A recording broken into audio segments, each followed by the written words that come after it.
Viviva watercolor sheets are a super fun watercolor supply, and they're a little bit different. Now, I do technically work with Viviva, and I have a little partnership. You can buy a set of these on my store, so I'm obviously biased because I really like these because they're so pigmented and they're really unique to work with.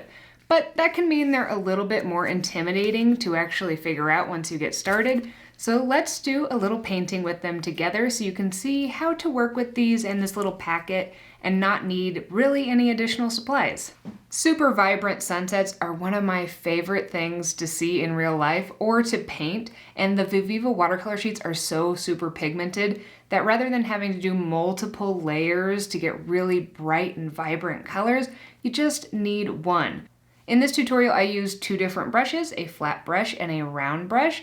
And then we actually make this really vibrant colored sunset scene using just some sketchbook paper and the sheets themselves. I don't even use a mixing well in this palette because there's already one pre-built into the color sheets. As always, you're gonna want 2 cups of water so that you can wash your brush, get fresh water, and you're gonna need some sort of a rag or paper towel. You may be more familiar with the Viviva color sheets, but just in case this is one of your first times using them, let's look through this. Each little color is actually a swipe on the page. That's how you grab it. There is a piece of wax paper in between the different inserts so that if you close it up when it's still wet, it doesn't all run together. And there's this wax paper panel you can attach to use as a mixing well. Let's get our work surface set up. For this, I'm going to be using 2 cups of water, 1 to wash my brush. You're definitely going to want this with the Viviva ones because that water gets dyed really fast, and a fresh water source so that you can add in nice clean water. A round brush and a flat wash brush just to make the adding and pre-wetting of the paper a little bit easier. If you just have one brush, that's totally fine. Make it that round brush. Then of course I'm going to need some sort of a rag and the color sheets themselves. To paint on, I'm using a sketchbook that is filled with 140-pound cold press paper, and I have taped off the edges just to get those nice lines. If you like this video, consider subscribing to my YouTube channel. These color sheets thrive in a wet-on-wet environment. We will be doing some layering with them on dry layers too, but to get started with and get that real flowy sunset, the very first thing you want to do is wet your paper. Get it nice and wet, not so wet that it's going to just flow around the page, but wet enough to where when you do put color down, it's going to spread and just kind of do its own thing a little bit. Then for a sunset, we want to start with our lightest or most brightest color so that we can make sure that that's going to be able to stay the brightest color. And then we can also choose colors that go next to it that are going to be complementary. So I started with the chrome yellow because I just want a real burst of super bright color.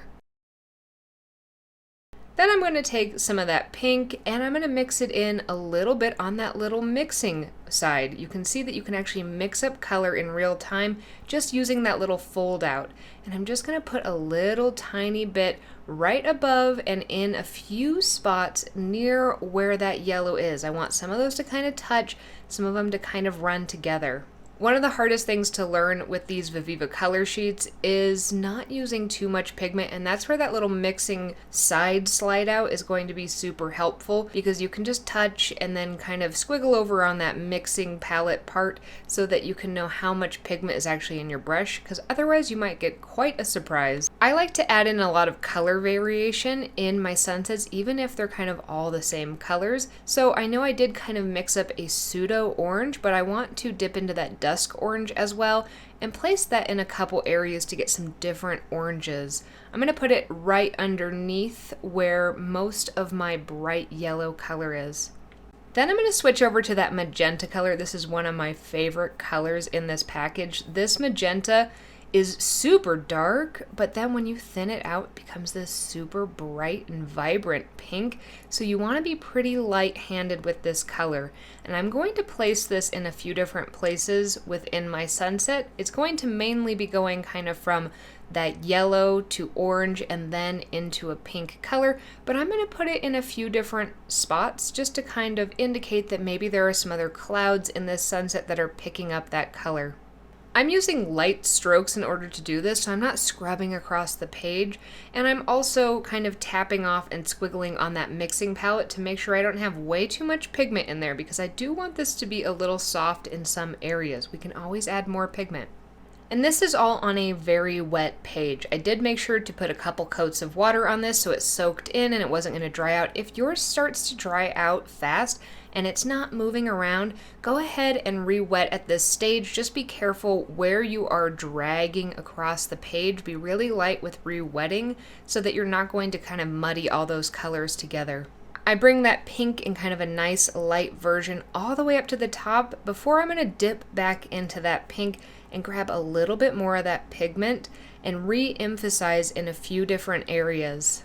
One of the keys to working with really vibrant colors like this are to leave some white areas or some white space and some kind of room to breathe for them, because they are going to move a little bit more, but also that contrast between the lighter colors and that super bright color is what is going to make this sunset pop. Then we're going to need to let this layer dry completely because we're going to be doing some dry layering to add in our mountain features in the foreground.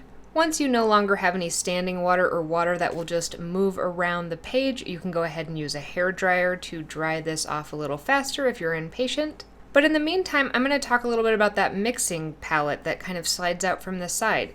Notice that I mixed up a bunch of different colors on there and it can get a little messy. And all you really need to do is re-wet it and then wipe it off on a paper towel and it becomes clean and ready to use again.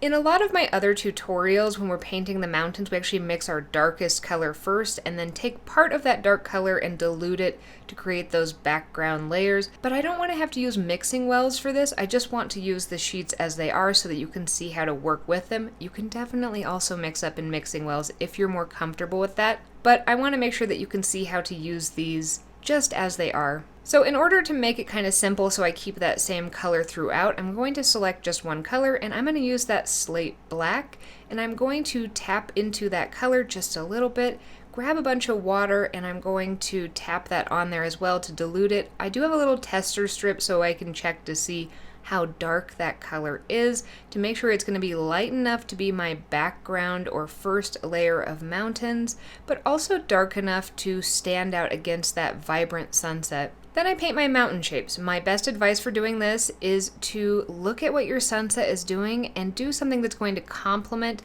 and kind of contour or butt up right against some of those most interesting features of your sunset. So your mountains might look way different than mine based on the way that your sunset developed. The other thing I'm going to do that's a little different than how I normally paint mountains, usually I use one solid color for each layer, but because I'm not able to mix up quite as much of a color, I'm going to concentrate the color I mixed up at the top layer of the mountains, and then I'm just going to dip my brush into some fresh clean water to pull them all the way down, and that will soften the bottoms there, and you won't really be able to tell that they're a completely different color at the bottom than the top when we start layering those other colors on top. Then if you want to do multiple layers of mountains to get that atmospheric perspective, you're going to need to let each layer dry independently because we want the paper to be nice and dry before we put a second layer on for the mountain so we get the nice crisp tops. And whatever I had on that little mixing well, I'm going to add a little more water to it, and then I'm going to add more pigment to it and test on that tester strip to make sure that it's going to be a darker color than my initial mountain layer. Something else for you to consider is that it is a little difficult sometimes to hold your painting up at an angle while also trying to hold and manage this little color sheet and that mixing well. So you can set it down and use something. I ended up at the very end of this finding out it was much easier to place that flat brush across this so that it stayed nice and flat and didn't move around. But I did attempt to also kind of put my sketchbook on it while I was doing this, but then again, I need to kind of make sure that you can see within the camera angle, so that got a little bit goofy. So just kind of thinking through what you could use on your tabletop to just kind of press these down and keep them flat so that mixing palette or that little slide out is easily accessible at all times.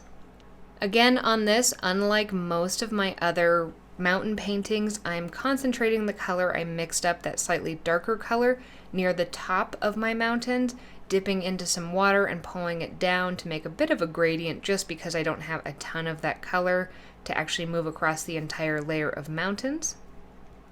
And one thing you can do here, especially when you get into multiple layers and if you didn't work fast enough, you might start to see some irregularities in how they're drying, and certain parts are going to be darker and lighter.